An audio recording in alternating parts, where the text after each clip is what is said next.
Olá, nono ano, tudo bem com vocês? Vamos dar continuidade aos nossos temas de história. Bom, a gente iniciou a unidade 5 falando sobre o mundo dividido pela Guerra Fria, onde o tema 1 a gente viu sobre a configuração geopolítica no mundo bipolar. E agora no tema 2 a gente vai estudar sobre guerra e revolução na Ásia, China e Coreia. Como vocês podem observar aqui nessa imagem, aqui de abertura que eu coloquei, as duas Coreias, porque após a guerra a Coreia foi dividida em duas, onde aqui nós temos a Coreia do Norte, que era socialista aliada com a União Soviética, e a Coreia do Sul, capitalista aliada aos Estados Unidos. Bom, pessoal, até hoje a Coreia do Norte e a Coreia do Sul vivem em estado de tensão desde a época da Guerra da Coreia, que foi um conflito então ocorrido em meio ao contexto da Guerra Fria. Por meio assim de muitas hostilidades, durante a Guerra da Coreia, que foi de 50 até 53, essas duas Coreias elas chegaram a firmar aí um armistício, mas nunca chegaram a assinar um acordo definitivo de paz. Olá, pessoal! Olha, estou aqui também para desejar um ótimo semestre para nós aqui nos nossos temas de história, ok? Bom, pessoal, continuando o nosso assunto, nesse contexto que a gente estava estudando sobre o mundo dividido pela Guerra Fria, ali aquele mundo bipolar, onde a gente viu aquela oposição entre Estados Unidos e União Soviética, vemos aquela grande polarização que eles tinham, certo? E essa polarização política e ideológica foi o que se manifestou na China e na Coreia, porque também ambas estavam divididas em capitalismo e socialismo, assim como Estados Unidos e União Soviética. Bom, ao longo do século XIX, a China ela era alvo da cobiça das potências estrangeiras que estavam ali se industrializando e interessadas ali nos recursos naturais e no mercado chinês, que era uma época, pessoal, de grande industrialização, e isso demanda o quê? Demandava o quê? Matéria-prima. Então, a maior riqueza nessa época era a matéria-prima, que era o produto ali maior, os produtos usados na industrialização. Bom, despertando então isso, a revolta dos chineses, porque esse sentimento de nacionalismo deles de serem explorados gerou muita revolta, e foi quando líderes nacionalistas ali da burguesia chinesa depuseram o imperador na época e proclamaram a república. Logicamente que não estabilizou de imediato ali o país, mas foi nesse contexto que surgiu o Partido Comunista. Por quê? Porque a Revolução Chinesa ela aconteceu exatamente em 1949, dando início aí às transformações responsáveis por fazer então da China uma nação comunista. Bom, pessoal, há 70 anos, então, o Partido Comunista assumiu o poder na China, encerrando aí uma longa guerra civil. E o seu líder, Mao Tse-tung, anunciou o nascimento de uma nova nação, que seria a República Popular da China. Nesse período, o país passou por grandes mudanças, Mao implementou políticas marxistas, diferente um pouquinho do comunismo soviético, centrado mais na classe trabalhadora e industrial. E a Revolução Maoísta, que quer dizer aí a corrente do comunismo baseado nos ensinamentos de Mao, se baseou então nos camponeses. O objetivo dele era industrializar o país e transformar a tradicional economia agrária. Para isso, criou grupos de trabalho e fazendas coletivas, proibindo a agricultura particular e a propriedade privada. E essa coletivização e a centralização da economia transformaram então a sociedade. Agora a gente vai passar para outra economia planificada, que é o caso da formação da China comunista. Como que foi o processo da China comunista? Também vou contar uma historinha rápida aí, bem sintetizada para vocês entenderem como que essa formação aconteceu. Depois de 22 anos de guerra civil, em outubro de 1949, foi proclamada ali a República Popular da China e o país foi unificado sob o controle de comunistas comandados por Mao Tse-tung, secretário-geral do Partido Comunista Chinês, PCC. Foi aí que nasceu, então, a China comunista. Com a Revolução Chinesa, pessoal, em 1949, a história do país sofreu uma forte mudança. Mao Tse-tung, em um discurso feito durante a proclamação da República, ele afirmou que o povo chinês se levantou. Ninguém nos insultará novamente. Por quê? Eles se consideravam um povo muito submisso, tá? Então, quando surgiu tudo isso aqui, ele disse essa frase: o povo chinês se levantou. Enquanto isso, lá na Ilha Formosa, se refugiaram os nacionalistas membros do Kuomintang e fundaram a República da China Nacionalista, também conhecida como Taiwan. O PCC dominava as cidades e as áreas rurais com as táticas de guerrilha. Implantou-se inicialmente, pessoal, nessa China revolucionária, um regime político centralizado no poder do Partido Comunista Chinês, então liderado por Mao Tse-tung, seguindo a ideologia ali marxista-leninista da antiga União Soviética. Somente após a Revolução é que a China reiniciou seu conturbado processo de industrialização. O novo governo adotou medidas drásticas, como a nacionalização das indústrias e a reforma agrária, para enfrentar aí as dificuldades econômicas que ressurgiram com a Guerra da Coreia em 1950. Em 1955 foram organizadas 1 milhão de cooperativas no campo, acelerando assim a coletivização da agricultura. Bom, com essas reformas socialistas, né, na produção industrial, logicamente que cresceu aí 400%, que não aconteceu com os salários, que só aumentaram 52%. Então, com as primeiras ameaças do socialismo ao governo do Partido Comunista, Mao Tse-tung proclamou aí uma liberalização interna, permitindo diferentes pensamentos políticos no país. Com as críticas ao seu governo crescendo, houve uma forte reação por parte deste, com uma campanha assim, antidireitista que levou milhares de pessoas à prisão. Foi bem violento aqui, né, essa parte da transformação da China pelo Mao Tse-tung.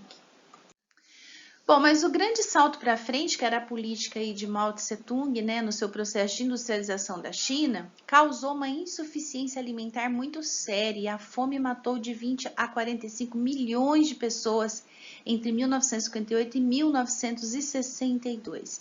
Porque, pessoal, na verdade esse plano de coletivização aí da terra não deu muito certo, né? Não tinha alimentos para todas as pessoas, eles não conseguiam suprir a demanda da fome.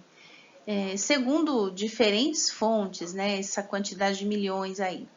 Mao aprofundou suas políticas comunistas e lançou em meados de 60 outro projeto controverso, que foi a Revolução Cultural, aonde fez a proibição da imprensa, né, onde existe aí até hoje, só publicam coisas que o governo permite.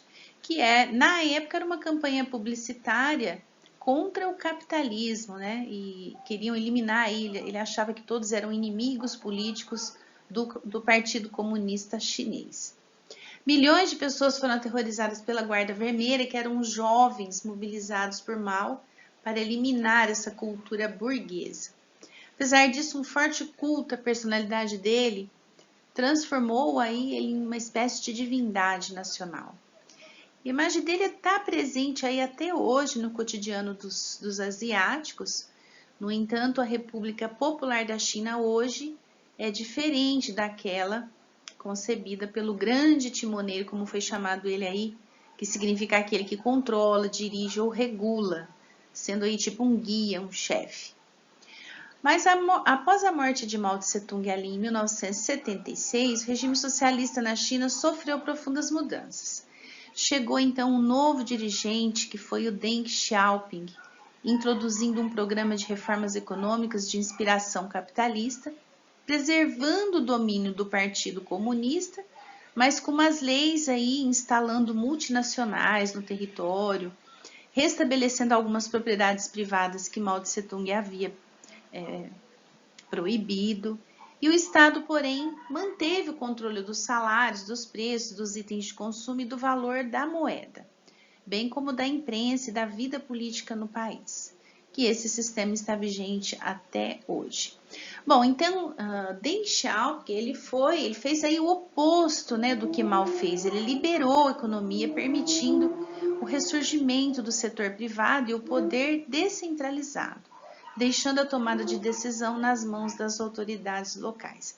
Então, pelos estudos que se tem, foi o Deng Xiaoping que quebrou essa corrente aí maoísta, né, desses ensinamentos de Mao Tse Tung, onde a população aí da China, os chineses, eles sofreram bastante.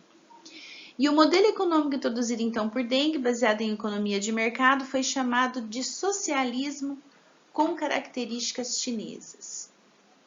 E nós temos uma imagem atual de Xangai, que é a capital econômica da China, tá?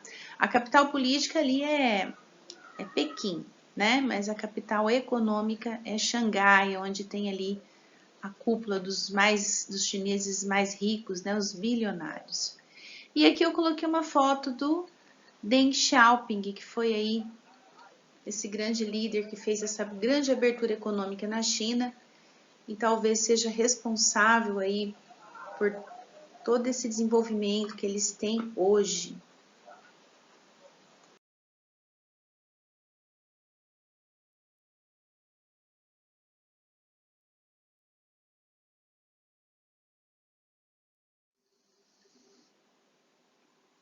Aqui, pessoal, deixei para vocês a guerra e a divisão da Coreia. Vamos entender como que aconteceu essa divisão da Coreia. Aqui eu coloquei para vocês um mapa político, né, da Coreia do Norte e da Coreia do Sul. Dá para ver certinho aqui, né? Coreia do Sul, Coreia do Norte, Rússia, China, né? E aqui também tem as bandeiras, Coreia do Sul, Coreia do Norte.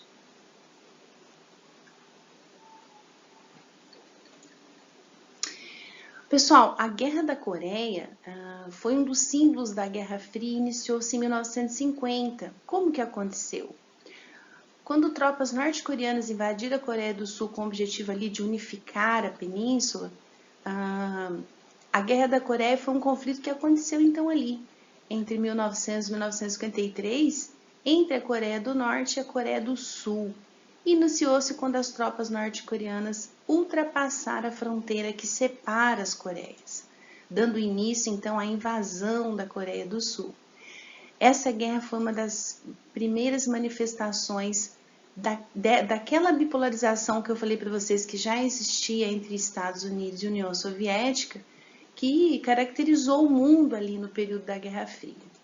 Ao longo de seus anos de duração, a Guerra da Coreia foi responsável pela morte de mais de 2,5 milhões de pessoas e contou com a participação de tropas norte e sul-coreanas, as tropas chinesas, americanas e uma modesta participação ali de soldados soviéticos. O final da guerra trouxe poucas mudanças de fronteira e manteve a divisão e a rivalidade das Coreias acesa por bastante tempo. Até hoje, como eu falei para vocês, existe sim um clima de tensão e nunca houve uma paz efetiva entre eles, tá? Cabe destacar aqui também, pessoal, que apesar da forte rivalidade, houve recentemente gestos de aproximação realizados pelos dois governos, mas nunca a efetiva paz, como eu já disse. Aqui vocês podem ver,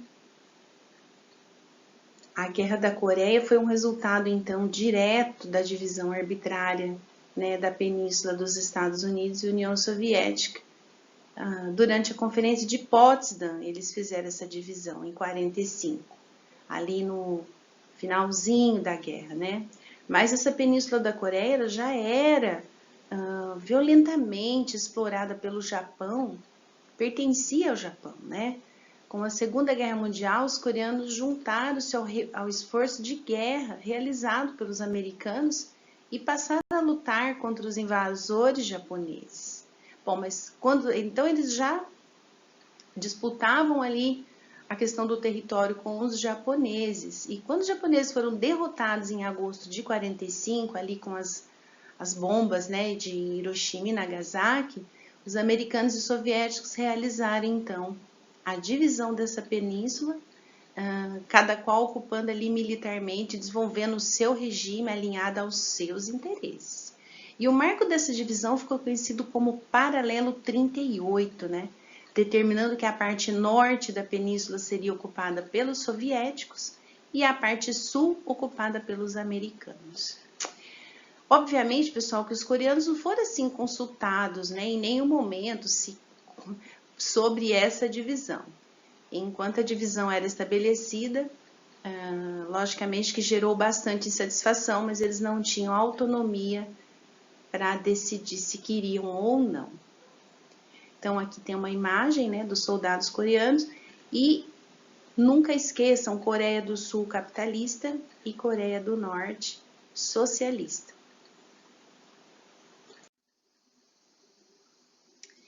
Aqui até coloquei uma imagem, né, dos armistícios de paz que eles vêm tentando fazer, Coreia do Norte e Coreia do Sul.